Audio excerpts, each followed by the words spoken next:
Aleluya, gloria al Señor. Seguimos transmitiendo desde la ciudad de Tijuana, Baja California, México, la Iglesia Sublime Gracia. Hemos estado hablando de la doctrina de Cristo, hemos visto ya 6 puntos trascendentales que nos hablan de la doctrina de Cristo. Debo decirles que en realidad toda la Biblia, desde Génesis 1:1 hasta Apocalipsis 22:21, habla de Cristo. Hay un conjunto de enseñanzas que impartimos hace ya más de un año, a través de las cuales pudimos ver proféticamente cómo la Escritura habla de Cristo en el Antiguo Testamento y cómo en el Nuevo Testamento confirma las palabras proféticas, o cómo en la perspectiva profética del futuro el Señor va a estar reinando en esta tierra por 1000 años. Gloria al Señor. Toda la Escritura habla de Cristo. Para tener una comprensión, diríamos, básica de la doctrina de Cristo, hemos transitado, número 1, Él es Dios. Cristo es Dios. Número 2, Él es hombre. Él es el Hijo del hombre.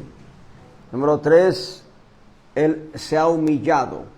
La humillación de Cristo. Número 4, Él ha sido exaltado por el Padre a lo más excelso, a lo más sublime.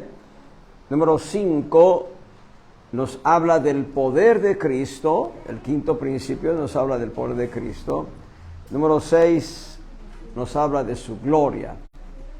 Y en estos puntos hemos visto ya diferentes enseñanzas que, a pesar de verlas de manera superficial, hay una profundidad en ellas en cuanto a la manera en que Dios nos muestra precisamente a nuestro amado Señor Jesucristo. Hay un detalle más que es importante de conocer, es el hecho de que nuestro Dios se ha manifestado a través de Jesús el hombre para darnos a conocer su gracia, para darnos a conocer su propósito. Y bien, hoy vamos a hablar de la eternidad de Cristo.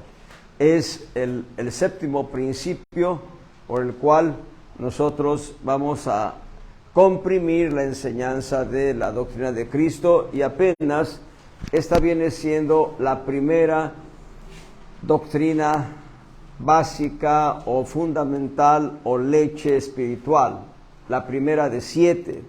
En la fórmula de la leche espiritual tenemos la primera parte, que es la doctrina de Cristo, siendo Dios, siendo hombre, habiéndose humillado, habiendo sido exaltado, el poder del Señor, su gloria y ahora su eternidad. Y nosotros vemos en el Salmo 24, versos 7 al 10, una palabra profética muy, muy preciosa. Es un poema que me gusta mucho a mí. Y dice en el Salmo 24, es un salmo de David, es un salmo profético. Aquí encontramos a Cristo en este Salmo 24, versos 7 al 10. Alzad puertas vuestras cabezas, y alzaos vosotras puertas eternas, y entrará el Rey de Gloria. ¿Quién es este Rey de Gloria? Jehová el fuerte y valiente, Jehová el poderoso en batalla. Alzad puertas vuestras cabezas, y alzaos vosotras puertas eternas, y entrará el Rey de Gloria. ¿Quién es este Rey de Gloria? Jehová de los ejércitos, Cristo Jesús, es el Rey de la Gloria. Esta palabra profética que habla de Jehová el fuerte y valiente, Jehová el poderoso en batalla, Jehová de los ejércitos, está hablando en la visión profética del rey David de Cristo Jesús.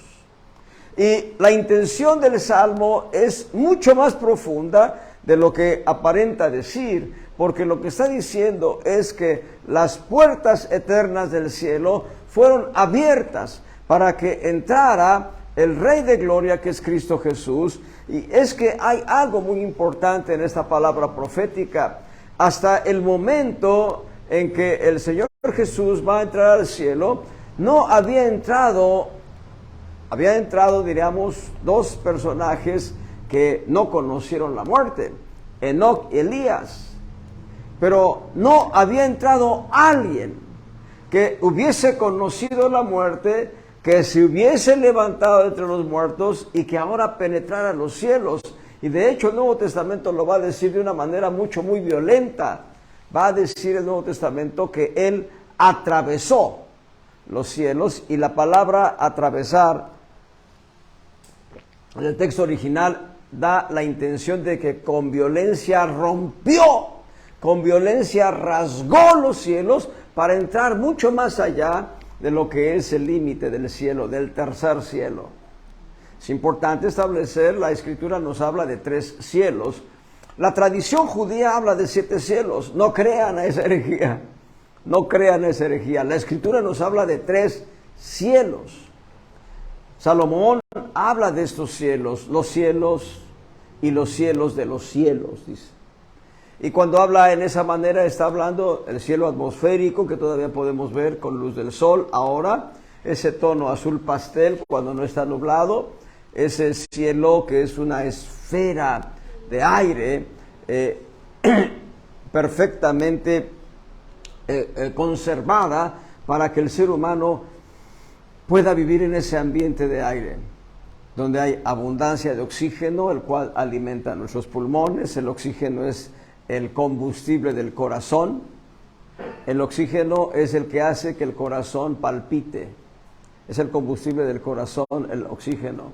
Pero uno de los órganos que demanda mucho oxígeno es el cerebro. Por eso hay mucha sangre en el cerebro, porque la sangre lleva oxígeno. Pero regresando, bueno, el cielo atmosférico es el cielo que entorna nada más la Tierra, el planeta Tierra. Pero después del cielo atmosférico, al caer la noche, uno ve un cielo estrellado, el cielo cósmico, es el segundo cielo. El cielo cósmico, y después del cielo cósmico, el cual hasta el día de hoy los astrónomos no le han fijado límite. Los astrónomos no han encontrado límite al cielo cósmico. Después del cielo cósmico está el tercer cielo, el lugar de habitación de Dios. Hace unos 60 años, más o menos, 58 años tal vez, entre 56 y 58 años aproximadamente, los rusos, la Unión Soviética, envió al espacio un cosmonauta, y cuando regresó a la Tierra dijo: he estado en el cielo y no vi a Dios. No se daba cuenta que había estado en una de las pestañas, en una de las secciones límites entre el cielo atmosférico y el cielo cósmico. Él no había entrado al tercer cielo. Para entrar al tercer cielo, hermano, se requiere fe en Jesucristo. Y cuando partimos de esa tierra, entramos al tercer cielo, a la presencia de Dios. Y entonces vemos a Dios. No se requiere de una nave espacial. Incluso hay algunos estudios en los que se dice que si tuviéramos la capacidad de crear una nave espacial que se pudiera alimentar de energía cósmica, no necesariamente de combustible fósil como el petróleo, la gasolina, qué sé yo, se pudiera alimentar esa nave, y esa nave se pudiera construir con el material más resistente para hacer un trayecto a lo largo de todo el cosmos, y viajáramos millones de años luz y las generaciones se fuesen reproduciendo, se dice por algunos científicos que al cabo de un gran trayecto, esa nave regresaría al punto de partida. No podría salir hacia el tercer cielo. Para entrar al tercer cielo se requiere gracia divina, gracia de Dios.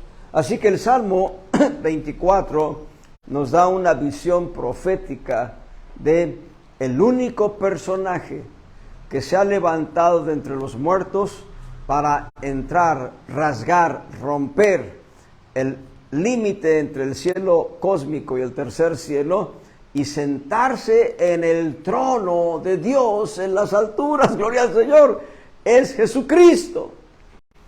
Vamos a hablar de la eternidad de Jesucristo.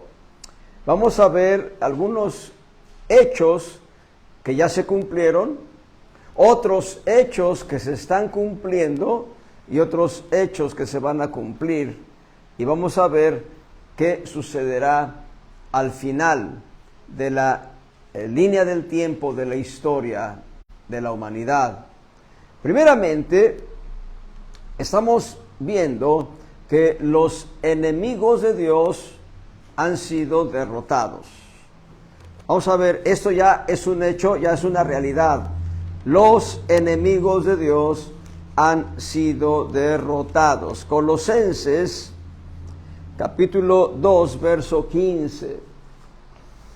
Colosenses capítulo 2, verso 15. Y despojando los principados y las potestades, los sacó a la vergüenza pública, triunfando de ellos en sí mismo. Vuelvo a leerlo. Cristo despojó a los principados y a las potestades. Cristo los sacó a la vergüenza en público. Cristo triunfó sobre ellos en sí mismo. Este es el gran triunfo ya cumplido por el Señor Jesús en la cruz. Bendito sea el Señor. Por eso, Efesios capítulo 1 va a dar una palabra de autoridad. En el capítulo 1 de Efesios, en los versos 19 al 23, se nos habla de que Cristo ha sido puesto. Vamos a leerlo. Dice Efesios 1, 19, ¿y cuál aquella supereminente grandeza del poder de Dios para con nosotros, los que creemos, por la operación de la potencia del poder de su fortaleza, la cual obró en Cristo, resucitándole de los muertos? Verso 20, estoy en la última línea, colocándole a su diestra en los cielos. Cristo ha sido colocado a la diestra del Padre Celestial en las alturas. Verso 21, dice, sobre todo principado. Cristo ya está sobre todo principado, y potestad, y potencia, y señorío, y todo nombre que se nombra no solo en este siglo, sino aún en el venidero, o en esta dispensación, y en la venidera dispensación.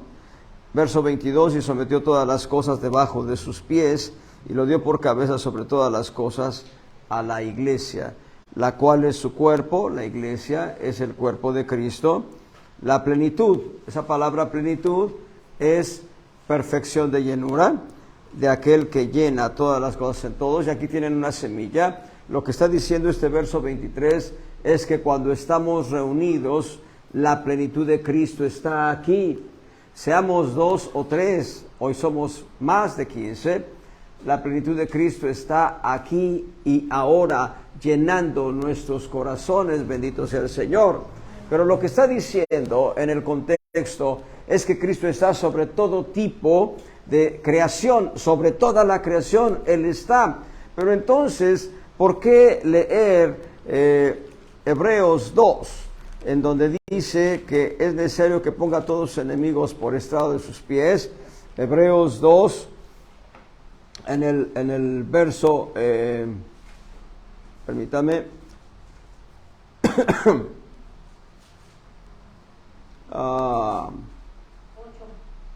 2:8, todas las cosas sujetaste debajo de sus pies, porque en cuanto le sujetó todas las cosas, nada dejó que no sea sujeto a él, mas aún no vemos que todas las cosas sean sujetas. Esta parte final pareciera ser una contradicción, pero necesita claridad, y es la siguiente: Cristo, Él como el Hijo de Dios, Él como el Hijo del Hombre, ya venció, ya derrotó a todos sus enemigos y ya están bajo sus pies.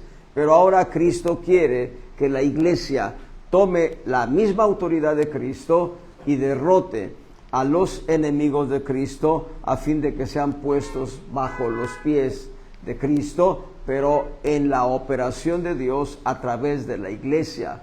De lo contrario, no tendríamos luchas, hermanos. De lo contrario, no habría precisamente un conjunto de eventos que suceden alrededor de nuestras vidas y que a veces nos quieren desanimar y nos quieren desalentar y nos quieren sacar del propósito divino. Estamos en una continua lucha, en una batalla, en una guerra. Aclaro, una guerra espiritual continua. Las batallas son parte de las guerras, pero la guerra tiene un inicio y tiene un final.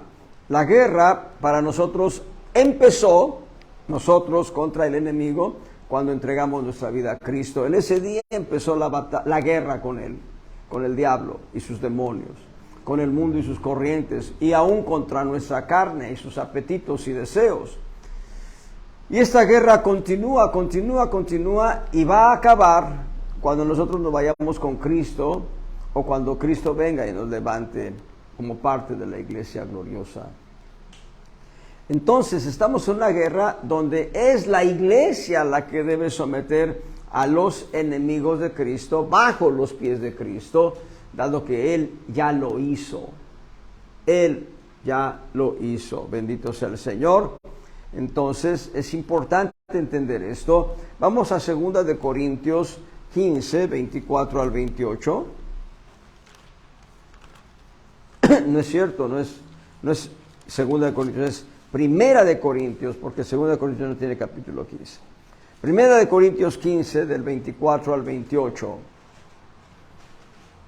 Dice, luego el fin, cuando Cristo entregará el reino a Dios y al Padre, cuando habrá quitado todo imperio y toda potencia y potestad. Esto lo va a hacer a través de su iglesia vencedora, la iglesia que se levanta para quitar todo imperio, toda potencia, todo poder al enemigo. Verso 25, porque es necesario que Cristo reine hasta poner a todos sus enemigos debajo de sus pies. Y el postrer enemigo que será deshecho será la muerte. Y en esto va a trabajar Dios mismo a través de la supereminente grandeza del poder de la resurrección. Porque los muertos en Cristo se levantarán en poder, en gloria, y así estaremos con el Señor por la eternidad. La muerte tiene que ser deshecha. Cristo ya derrotó a la muerte. Pero ahora Dios quiere derrotar a la muerte, levantando a la iglesia en contra de la muerte. Cuando nosotros leemos, es un principio de lógica. Cuando nosotros leemos, oh muerte, yo seré tu muerte, está diciendo en principio de lógica que la muerte de la muerte es vida. La muerte de la muerte es vida. No es dejar de existir, sino que la muerte de la muerte es vida. Y la muerte como tal se da en 3 diferentes estadios para el ser humano. 3 diferentes estadios para el ser humano. Número 1, la muerte en el espíritu, la desconexión con Dios. Número 2, la muerte en el alma, cuando ésta se llena de tinieblas, se entenebrece el alma. Número 3, estoy hablando de la muerte como tal. Número 3, el cuerpo deja de tener fuerza y vitalidad, el cuerpo se vuelve la debilidad total. La debilidad total en el sentido de que ya no respira, ya el corazón deja de latir, el cuerpo deja de ser. Pero en el sentido de la muerte espiritual, lo que hace Dios es a aquel que desechó a Jesús como su Salvador personal, es darle cuerpo y alma para que esté atormentado en un lago de azufre por la eternidad. Lago de fuego y azufre por la eternidad. Eso no lo quiere comprender la humanidad. En tanto que cuando dice, oh muerte, yo seré tu muerte, lo que está diciendo la muerte de la muerte es vida, lo que sucede es que nuestro espíritu ha sido vivificado por Cristo. Cristo habita en nuestro espíritu humano y Cristo ya no se va a salir de ahí. Y lo que está haciendo en el alma es desvaneciendo las tinieblas a fin de que la luz de Cristo ilumine nuestra alma en plenitud. Cada día nos está transformando en semejanza de Cristo en el alma. Y un día, cuando Cristo venga, a la final trompeta, porque la trompeta sonará, los muertos en Cristo se levantarán primero. Y Pablo dice, y nosotros no les precederemos. Después de que se levanten los muertos en Cristo, nosotros seremos transformados. En medio parpadeo, escuchen bien, medio parpadeo. Un solo parpadeo es fracción de segundos, abrir y cerrar los párpados. Y esto lo hacemos de manera continua y no estamos conscientes de que estamos moviendo los párpados. ¿Por qué movemos los párpados? Para hidratar los ojos. Y medio parpadeo es la mitad de una fracción de segundo. Cristo levantará a los muertos. Como dice el profeta Isaías, el poeta profeta o el profeta poeta, tus muertos vivirán, junto con mi cuerpo muerto resucitarán. Despertad y cantad, moradores del polvo, porque tu rocío, cual rocío de hortaliza, y la tierra entregará a sus muertos. Isaías 26, 19. Esto es glorioso. Estamos viendo ya lo que será la eternidad de Cristo, y esto es un anticipo, esto es más que un postre, esto es el anticipo de lo que Dios nos está dando ya en esperanza viva, ya en fe, porque lo creemos, pero que será una realidad cuando Él venga en las nubes y levante a los que creyeron en Él. Romanos 16, 20. Este pasaje debiéramos disfrutarlo cada que lo leamos. Es un pasaje grandilocuente en donde Dios le da a la iglesia le da la potestad de aplastarle la cabeza a Satanás. Romanos 16, 20. Y el Dios de paz quebrantará presto a Satanás debajo de vuestros pies. La gracia del Señor nuestro Jesucristo sea con vosotros.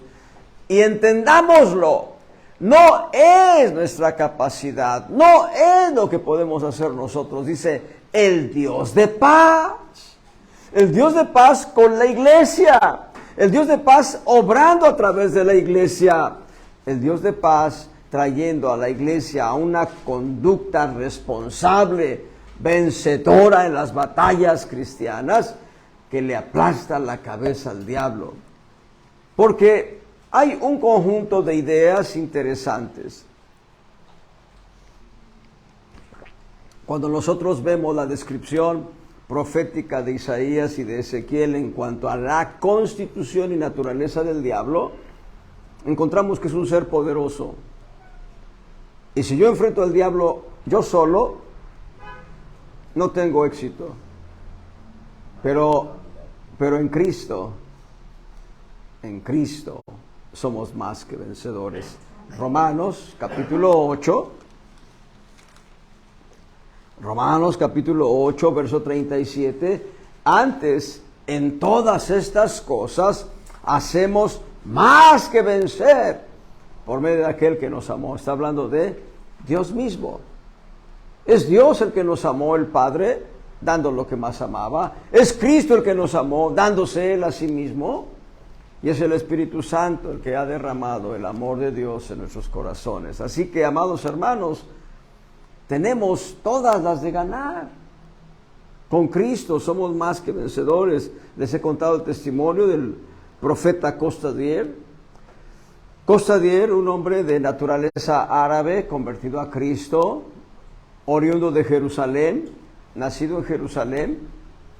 Él tuvo diferentes actividades, era peluquero, también fue boxeador, le gustaba el pugilato, y él estudió ahí en la universidad, en fin, hizo muchas actividades, pero en las ocasiones que se subía al ring y se ponía los guantes para pelear, él se daba de golpes con el contrincante y total, los dos terminaban fatigados de tantos golpes, los dos terminaban desfigurados del rostro, sangrando, pero bien, finalmente el referee levantaba el brazo de Costadier. ¡Um!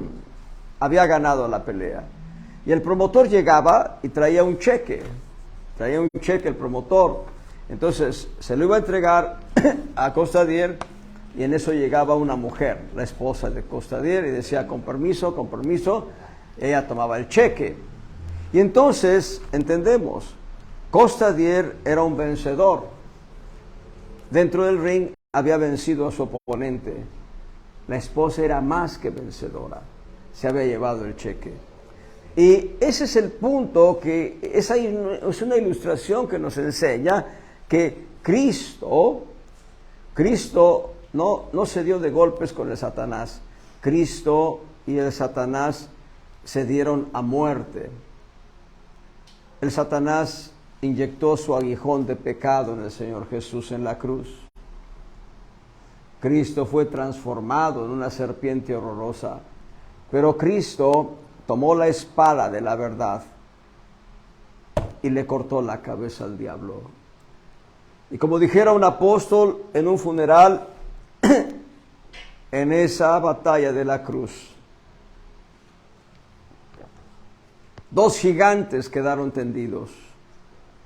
Lo está diciendo de una manera poética. El Señor Jesús quedó colgado. Después fue bajado de la cruz para ser puesto en la tumba su cuerpo. Ahí no terminó la batalla. El alma del Señor Jesús fue al infierno 3 días y 3 noches. Pero al tercer día, y eso es lo glorioso, al tercer día Jesús se levantó de los muertos para nunca jamás volver a ver muerte. Y Satanás nunca se levantó hasta el día de hoy, ni se levantará.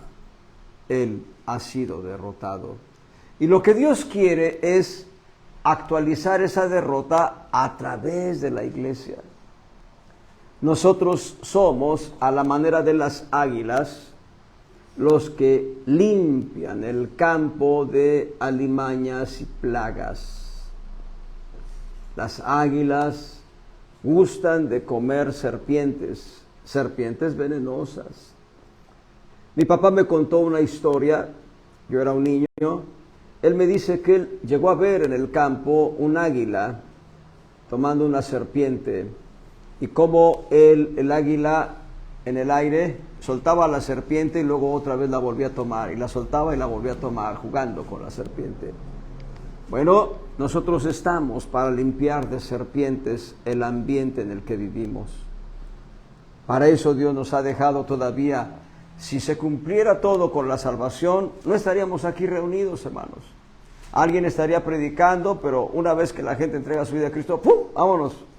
Pero estamos aquí para atacar las huestes del mal y para derrotarlas, porque Dios nos ha dado esa autoridad y ese poder. Gloria sea al Señor. Bueno, vamos a ver Hebreos 1:8, ya lo vimos, Hebreos 1:8, Hebreos 1:13. Hebreos capítulo 1, verso 13. Bendito sea el Señor. Y otra vez yo confiaré en Él. Y otra vez, he aquí yo y los hijos que me dio Dios. Los hijos que Dios de Dios somos nosotros, la iglesia. Vamos a Apocalipsis 20, del 1 al 3.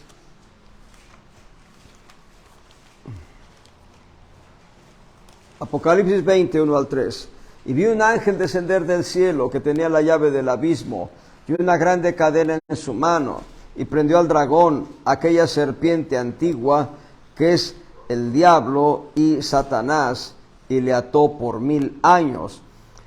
y lo arrojó al abismo y le encerró y selló sobre él, porque no engañe más a las naciones hasta que 1000 años sean cumplidos. Después de esto es necesario que sea desatado un poco de tiempo. Estos versículos nos hablan del tiempo del milenio. En la dispensación milenial, no habrá Satanás en esta tierra. Estará atado durante 1000 años, precisamente en un abismo, junto con todos sus demonios, junto con los ángeles caídos. Van a estar atados para no hacer daño a la gente en esta tierra. La maldad no se va a manifestar a través de los demonios. Cristo estará reinando aquí por 1000 años. Su lugar de trono será Jerusalén. Él estará en Jerusalén. Y como estará con un cuerpo físico, Él solo va a estar allá en Jerusalén. Y se va a cumplir una de las palabras de uno de los profetas cuando varias personas se trabarán del manto de un judío y le dirán: llévame a conocer a Jehová. Yo estoy parafraseando el texto, pero así lo dice el profeta. Van a trabarse de un judío. ¿Quiénes van a evangelizar durante el milenio? Los judíos. Los judíos, el remanente que haya sobrevivido a la grande tribulación. Ese remanente va a ser el remanente evangelizador. Lo que no hicieron cuando Jesús vino por primera vez, lo tendrán que hacer durante el milenio. Evangelizar, predicar de Jesús. Ven a conocer a Jesús, o conoce a Jesús el que está en Jerusalén. Va a seguir siendo un acto de fe. Va a seguir siendo un acto de fe. Muy bien. Apocalipsis 20, verso 10. Y el diablo que los engañaba fue lanzado en el lago de fuego y azufre, donde está la bestia y el falso profeta. Y serán atormentados día y noche para siempre jamás. Gloria sea al Señor. Antes, en capítulo 19 de Apocalipsis, versos 19 al 21. Y vi la bestia y los reyes de la tierra y sus ejércitos congregados para hacer guerra contra el que estaba sentado sobre el caballo y contra su ejército. Y la bestia fue presa, y con ella el falso profeta que había hecho las señales delante de ella, con las cuales había engañado a los que tomaron la señal de la bestia y habían adorado su imagen. Estos dos fueron lanzados vivos,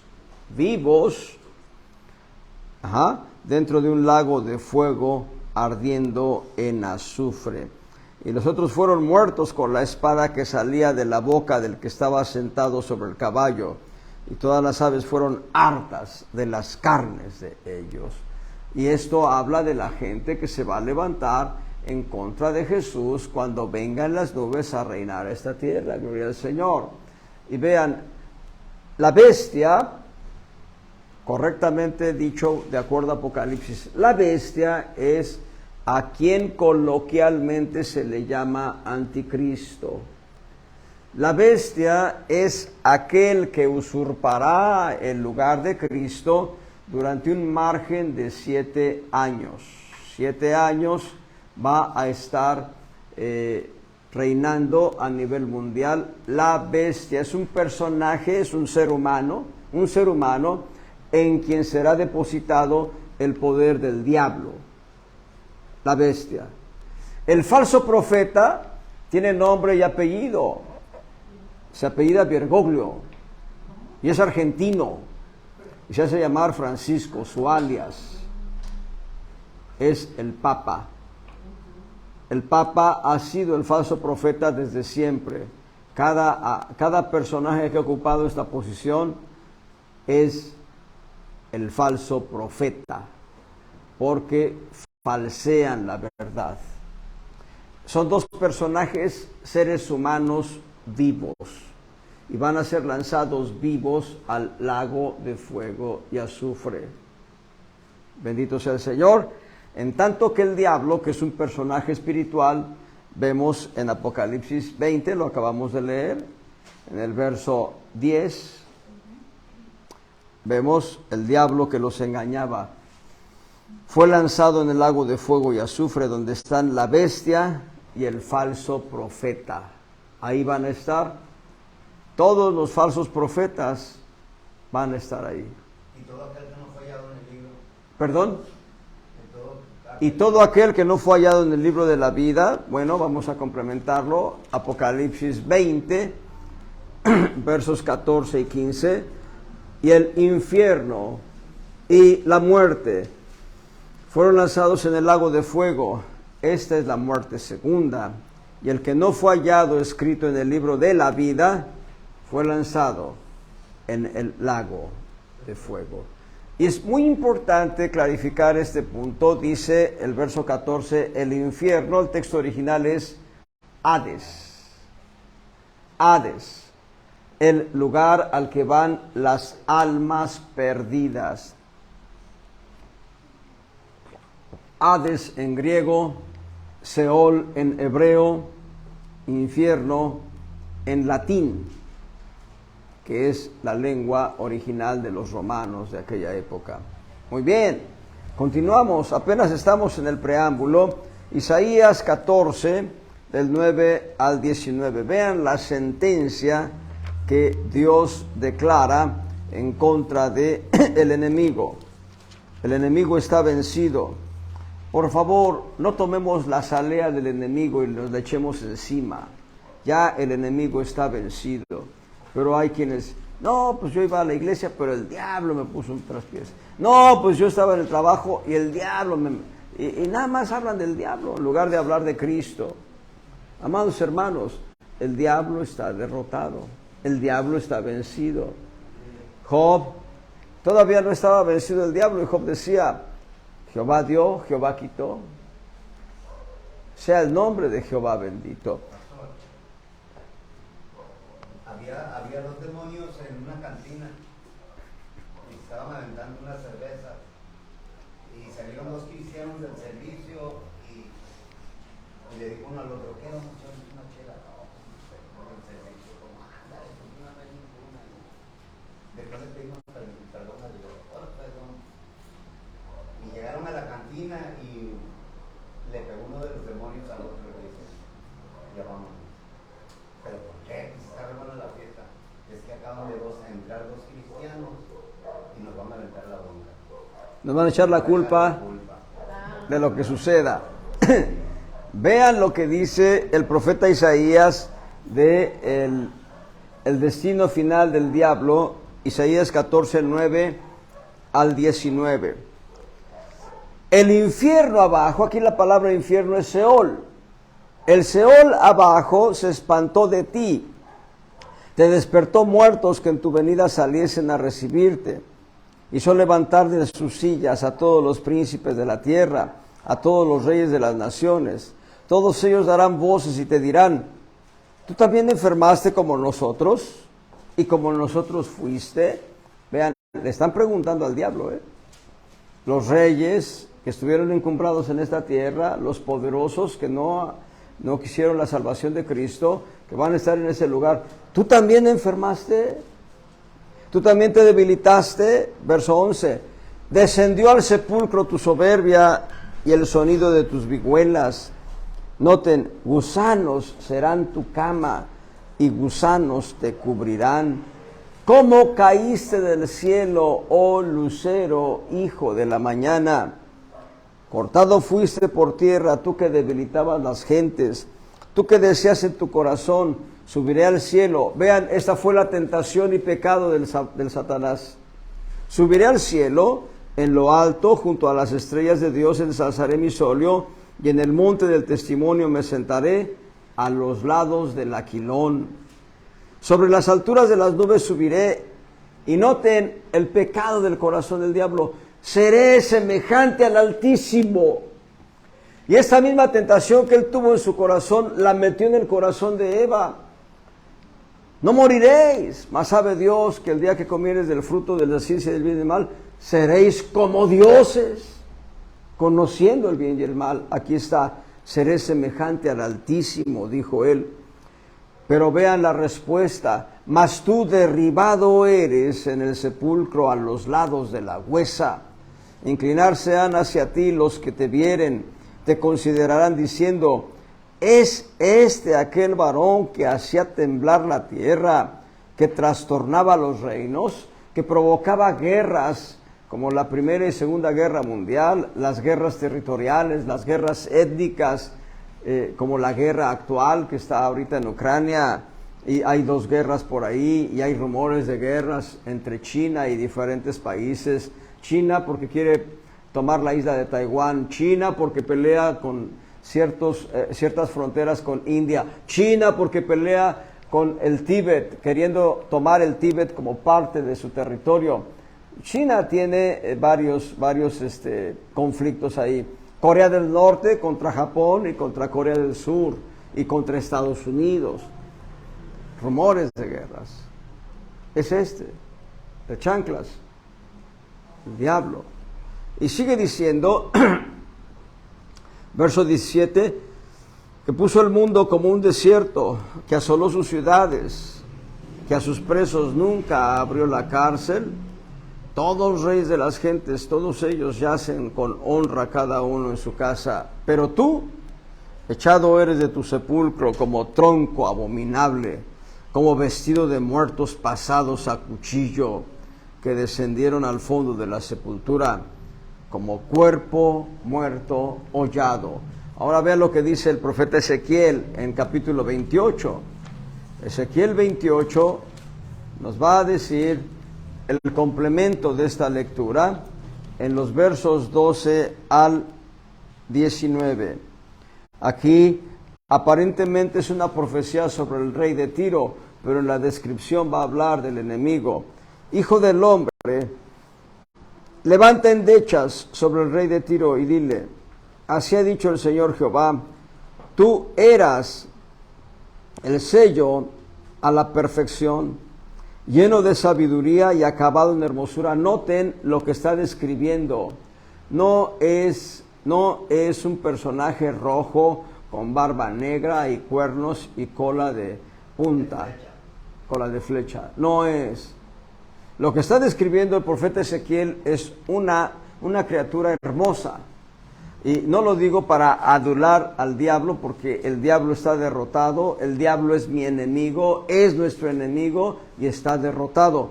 Pero es lo que describe Dios a través del profeta Ezequiel. Dice, en Edén, dice, acabado en hermosura, verso 13, en Edén, en el huerto de Dios estuviste. Noten, toda piedra preciosa fue tu vestidura. El sardio, topacio, diamante, crisólito, onique y berilo, el zafiro, carbunclo y esmeralda y oro. Los primores de tus tamboriles y pífanos estuvieron apercibidos para ti en el día de tu creación. Verso 14, tú querubín grande, protector, y yo te puse, en el santo monte de Dios estuviste, en medio de piedras de fuego has andado. Perfecto eras en todos tus caminos desde el día que fuiste creado hasta que se halló en ti maldad. A causa de la multitud de tu contratación, otra versión va a decir contradicción, fuiste lleno de iniquidad y pecaste. Fue lleno de iniquidad y pecó el diablo, por lo que yo te eché del monte de Dios y te arrojé de entre las piedras del fuego, oh querubín cubridor. Enaltecióse tu corazón a causa de tu hermosura, corrompiste tu sabiduría a causa de tu resplandor. Yo te arrojaré por tierra delante de los reyes, te pondré para que miren en ti. Con la multitud de tus maldades y con la iniquidad de tu contratación ensuciaste tu santuario. Yo pues saqué fuego de en medio de ti, el cual te consumió, y te puse en ceniza sobre la tierra a los ojos de todos los que te miran. Todos los que te conocieron de entre los pueblos se maravillarán sobre ti. Esta sentencia me gusta. En espanto serás y para siempre dejarás de ser. Para siempre dejará de ser. Esto ya se cumplió en el corazón de Dios. Cuando Cristo dice, yo veía a Satanás que caía como un rayo. Los rayos caen en fracción de segundo. Pero está hablando de que Dios tomó con violencia al diablo y lo arrojó con tal violencia, con tal fuerza, que daba la impresión de que caía un rayo a la tierra. Y era el hecho de que estaba condenado a estar separado de Dios por la eternidad. Si el diablo, como algunos piensan, alcanzara misericordia y perdón, él sería el primer predicador de gracia. El diablo no tiene la más mínima esperanza. La Escritura dice que será lanzado en un lago de fuego y azufre, y la Escritura dice, para siempre dejarás de ser. Gloria sea al Señor. Así habrá concluido la preparación de la esposa del Cordero. La esposa es esto. Quiero que vean Proverbios 31, verso 1. Aquí en la perspectiva profética se está hablando de la iglesia gloriosa. Corrijo, no es el verso 1, es el verso 10. Proverbios 31, verso 10. Mujer fuerte, ¿quién la hallará? Porque su estima sobrepasa largamente a la de las piedras preciosas. La primera línea, mujer fuerte. La palabra original en el texto hebreo es Hayil. Y esa palabra significa guerrera, significa soldadera, significa mujer que pertenece a un ejército, pero que es una mujer valiente, prudente, sensata, sabia. La Biblia, yo he encontrado ya una mujer virtuosa, no sé cuántas más haya, debo seguir leyendo la Escritura, pero hay una mujer virtuosa en el libro de Ruth, y ahí se le llama a Ruth mujer virtuosa. Amén. Así se le llama, que ella es una mujer virtuosa. En el libro de Ruth, ¿cómo? Es que me dice que Ruth era bonita, le digo que yo lo que he leído del libro de Ruth no se describe, ¿no? Nada más que es joven. No se describe que haya sido hermosa, pero había gracia en su corazón. Había gracia de Dios hacia ella, sí.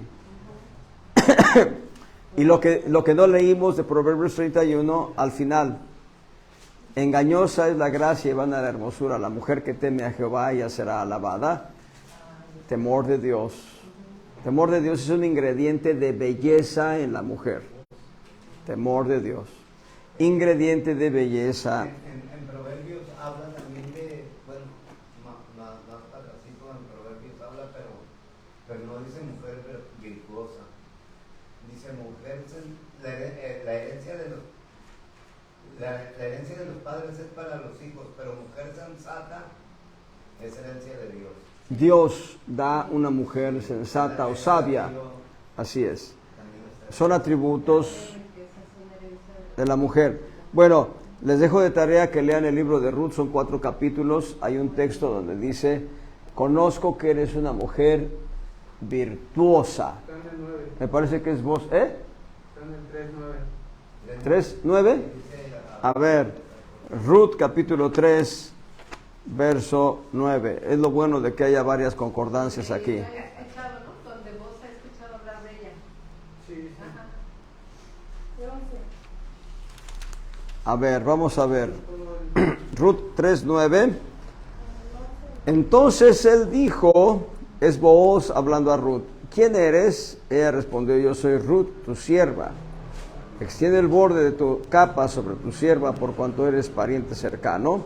Verso 10, y él dijo, bendita seas tú Jehová, bendita seas tú de Jehová, hija mía, que has hecho mejor tu postrera gracia que la primera. No, pero ¿dónde se dice que es mujer virtuosa? ¿Eh? En el 11. Ahora pues no temas, hija mía, yo haré contigo lo que tú dijeres, pues que toda la puerta de mi pueblo sabe que eres mujer virtuosa. Ahí está, mujer virtuosa. Es la única que he encontrado como mujer virtuosa. Regresamos pues. La palabra de Proverbios 31:10, cuando dice mujer virtuosa, y que yo la he traducido de manera libre como mujer prudente, sabia, sensata, fuerte, en el texto original es mujer guerrera. La iglesia cristiana debe ser una guerrera en contra del enemigo, en contra del diablo. Y bien, vamos nos falta ver Apocalipsis capítulo 19, versos 5 al 8. La iglesia se ha percibido. Apocalipsis 19, versos 5 al 8. Salió una voz del trono que decía: glorificad a nuestro Dios todos sus siervos y los que le teméis, así pequeños como grandes. Y oí como la voz de una grande compañía y como el ruido de muchas aguas y como la voz, de grandes truenos que decía: aleluya, porque el Señor nuestro Dios Todopoderoso reina. Gocémonos y alegrémonos y démosle gloria. Porque son venidas las bodas del Cordero y su esposa se ha aparejado y le fue dado que se vista de lino fino, limpio y brillante, porque el lino fino son las justificaciones de los santos. Así que la iglesia está lista. ¿Cuándo va a estar lista? Les voy a decir algunos de los elementos que van a determinar que la iglesia está lista. En la perspectiva que estamos viendo hoy, cuando la iglesia vencedora haya sometido al diablo. La iglesia vencedora sometiendo al diablo. Obviamente, otro ingrediente, que la iglesia vencedora esté lista con su vestido de bodas. Según he escuchado, la tradición judía de hace 2000 años y más, llevaba a la mujer a preparar su vestido ella con sus manos. No había casas de novias, ¿verdad? Hoy en día hasta por catálogo el vestido de novia. Pero en aquella época la mujer preparaba su vestido a lo largo de 12 meses, 12 número de fundamento. ¿Y qué es lo que preparaba el varón? La casa donde habrían de vivir él y su esposa. Se dice que por tradición la mujer iba a vivir un año con los que serían sus suegros, en tanto que el varón estaba preparando el campo y la casa. Si se hallaba una falta en la mujer, era repudiada. Había de dos sopas: podía ser repudiada, que era la más barata, le salía bien, no le salía caro el asunto a ella. 2, ser apedreada y morir. Cuando José se entera de que María está embarazada, para que no la mataran a pedradas, le quiso dar su carta de repudio y dejarla en secreto, porque la amaba. Pero es Dios el que le habla a José. Entonces, muy, muy importante estos detalles. Bien, así que estamos entrando a la parte final de la doctrina de Cristo, es su eternidad futura, y esta eternidad futura incluye la segunda venida del Señor con sus diferentes fases o etapas. Y vamos a ver las etapas, vamos a ver algunos detalles todavía, y vamos a continuar la próxima semana. Vemos, en primer lugar, lo que se conoce como el rapto. El rapto, la cosecha general y su reinado milenial. Son 3 momentos diferentes. El rapto va a ser en breve, hermanos. ¿Cómo está el vestido? Hablo de lo individual, cada uno, ¿cómo tiene su vestido? ¿Ya está listo? Si ya está listo, no hay que preocuparse. Se van en el arrebatamiento. Y si no, Si no está listo, pues nos quedamos a la purificación. 3 años y medio de persecución terrible. Pastor, yo aquí tengo una duda. La palabra de Dios dice que una vez que todos tienen que morir, y la Biblia nos enseña que Enoc y Elías no están muertos. Efectivamente. Pero la palabra de Dios dice que todos, o sea, y habla de que todos tienen que morir. Pero mi duda está en que habla de los 2 olivos. Los 2 testigos o los 2 olivos de Apocalipsis 11. Sí, y yo investigando, me mandan a Moisés y a Elías, pero no me mandan a Enoc. Y porque la palabra de Dios habla de que Moisés murió y que el arcángel Miguel peleó por el cuerpo. Por el cuerpo. Todo apunta a que son Enoc y Elías. ¿Verdad que Sí. en esa duda? Hay quienes afirman que son Moisés y Elías por las señales. Sí. Algunas de las señales que hacen los testigos fieles de Apocalipsis 11 corresponden a lo que hizo Moisés en Egipto. Pero pareciera ser que son Enoc y Elías. Y de hecho, Enoc y Elías no han conocido la muerte. Pareciera ser ese el sentido de la Escritura. Y sí, tienen que morir y los 2 testigos fieles van a ser decapitados. Van a dar testimonio en la tierra. Cuando dice la tierra no se refiere al planeta Tierra. Cuando dice tierra se refiere a la tierra prometida, lo que es el territorio de Israel el día de hoy. Y es muy importante esto que estoy afirmando porque no sé cuántos de ustedes tienen noticia. En Israel, si ustedes llevan una Biblia, los van a estar fiscalizando todo el tiempo a donde vayan y donde anden. Sí, los van a monitorear porque para los israelitas ortodoxos, cuando digo ortodoxo me refiero a perfectos en su querer caminar con la palabra de la ley, ¿sí?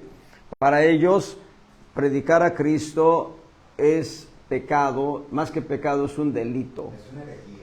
Es una herejía, es correcto decirlo así. Herejía significa error de doctrina, nada más. Herejía significa error de doctrina. Entonces, si ustedes llevan una Biblia física, van a estar siendo checados por todo lugar donde caminen. Y si los ven predicar de Cristo, los echan fuera del país. Porque en Israel la religión oficial es el judaísmo. Sí hay iglesias cristianas, hay una iglesia, por lo menos tengo noticia, una iglesia cristiana en Jerusalén, una iglesia cristiana en Monte Carmelo. Y son iglesias cristianas levantadas por judíos. Pero el cristianismo es perseguido en Jerusalén. Hay una cruzada, no recuerdo ahorita el nombre de este varón, es un hombre de origen chino. Se hace llamar él a sí mismo el hombre celestial. Un hermano en Cristo que conoció el Evangelio por la iglesia adventista, pero él ha experimentado, hay un libro muy precioso donde muestra todos los testimonios que ha experimentado. Él está organizando una cruzada para traer todos los chinos que quieran venir, y si son millones mejor, dice, y traerlos todo el territorio que está entre China e Israel. Y vaya que no es una empresa fácil, porque entre China e Israel hay naciones musulmanas y hay naciones que creen en Buda, etc.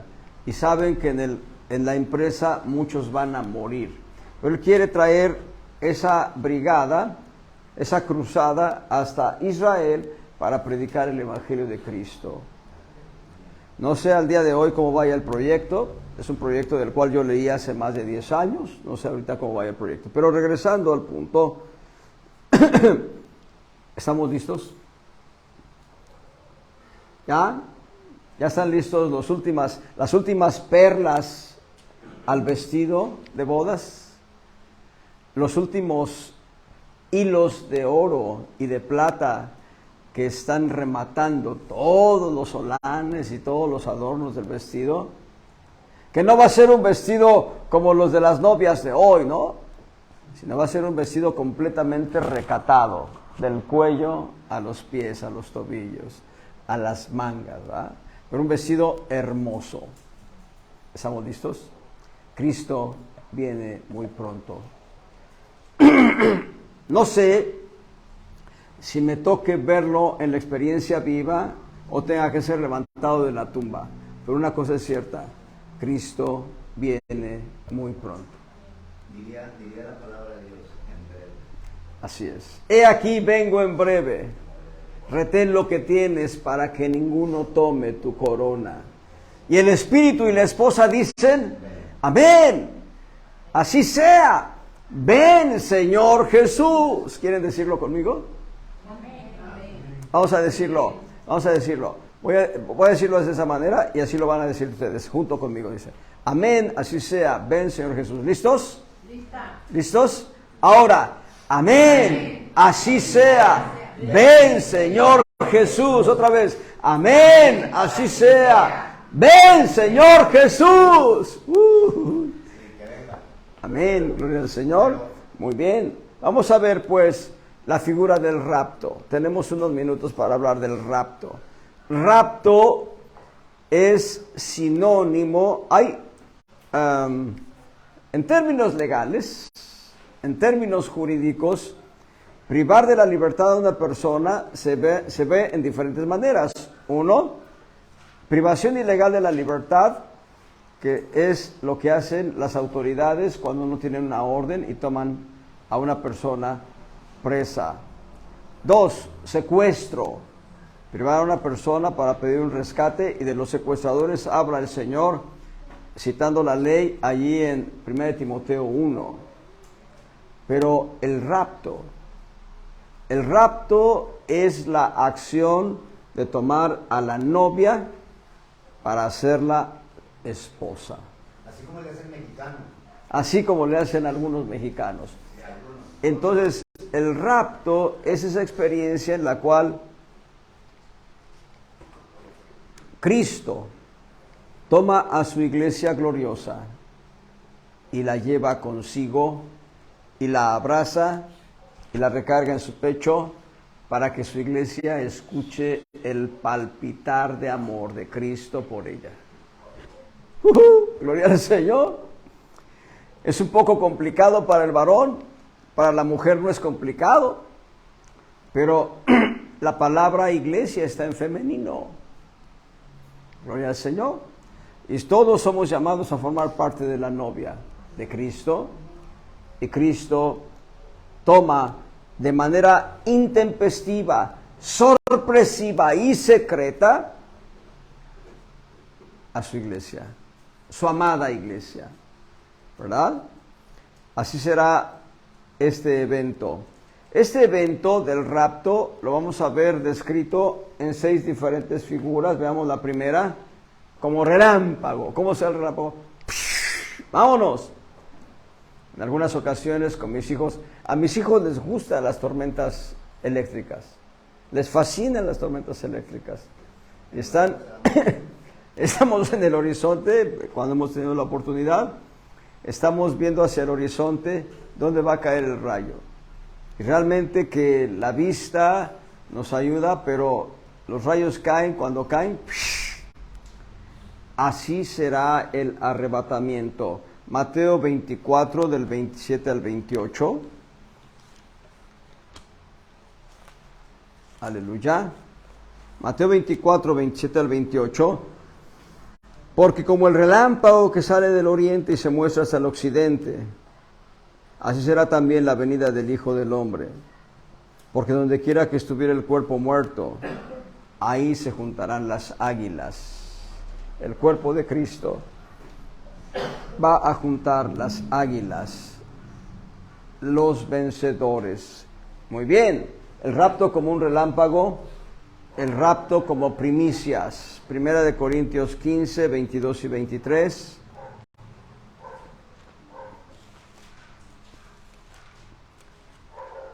Primera de Corintios 15, 22 y 23.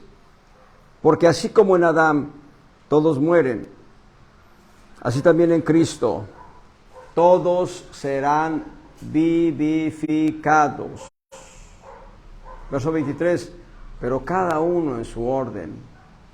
Cristo, las primicias, luego los que son de Cristo en su venida.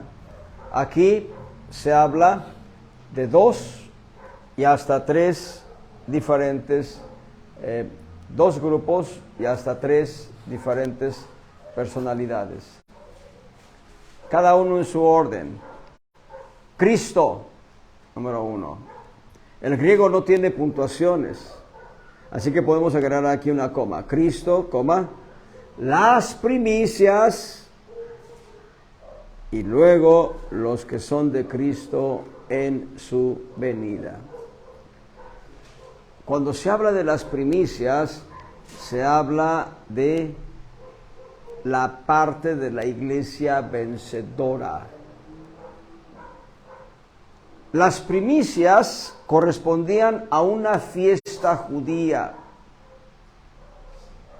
Después del día de la Pascua, se contabilizaban 50 días. 50 días que correspondían a Pentecostés, Pentecostés 50 días.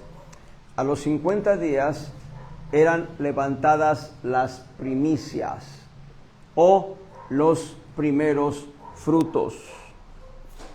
Después de las primicias venía la fiesta de las cosechas. Hay 7 fiestas para el pueblo de Israel. De memoria les recuerdo apenas las que me acuerdo de memoria. Pascua, panes ácimos, Pentecostés, primeros frutos, Las cabañas. cosechas, expiaciones y cabañas. O cabañas y expiaciones. La de jubileo viene siendo cuál? Jubileo es una fiesta de 50 años. Después de 50 años, empezando del año 0, se contabilizaban 50 años. El año 50 era jubileo.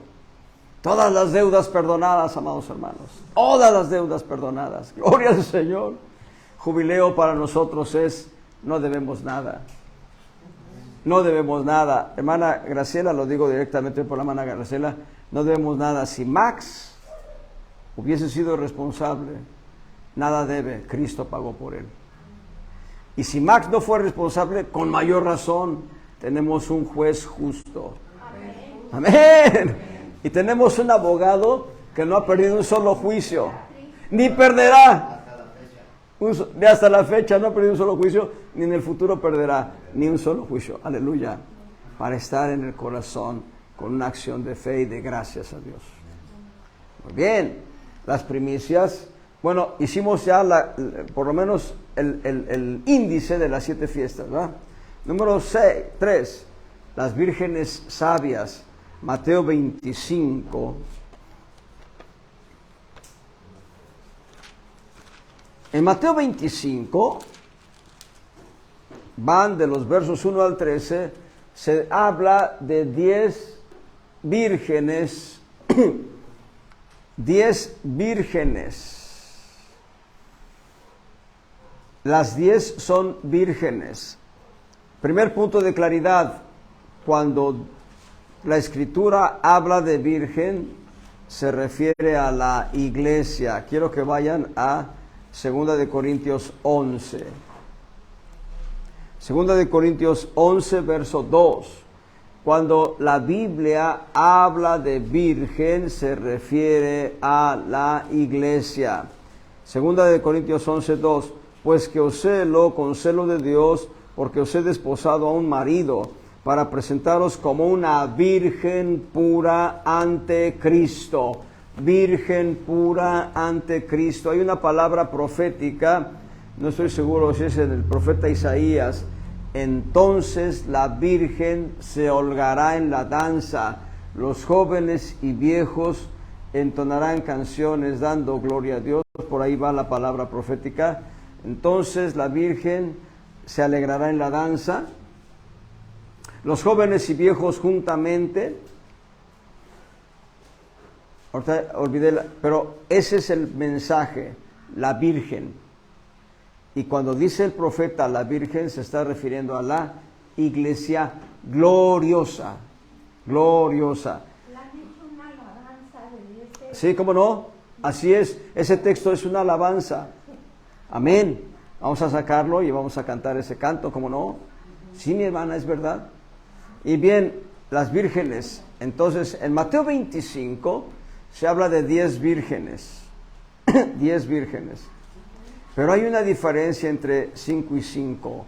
5 son vírgenes prudentes, sensatas, sabias. Y 5 son vírgenes fatuas. Entendamos, la perspectiva en la que está hablando el Señor Jesucristo aquí es de 10 mujeres que no han conocido varón. 10 mujeres que se han mantenido en castidad y pureza. Pero 5 son sabias y 5 son insensatas. Las 10 mujeres vírgenes están esperando al novio. Voy a dejarlo ahí pendiente porque hay una explicación muy larga, pero es que la pregunta obligada es, ¿cómo que 10 para el novio? Bueno, en la parte espiritual, Cristo está por levantar una iglesia gloriosa que se va a componer de millones. Pero en la parte natural, estamos hablando de una forma de cultura en la que solo quien podía tener 2 o más esposas, lo podía hacer, ¿verdad?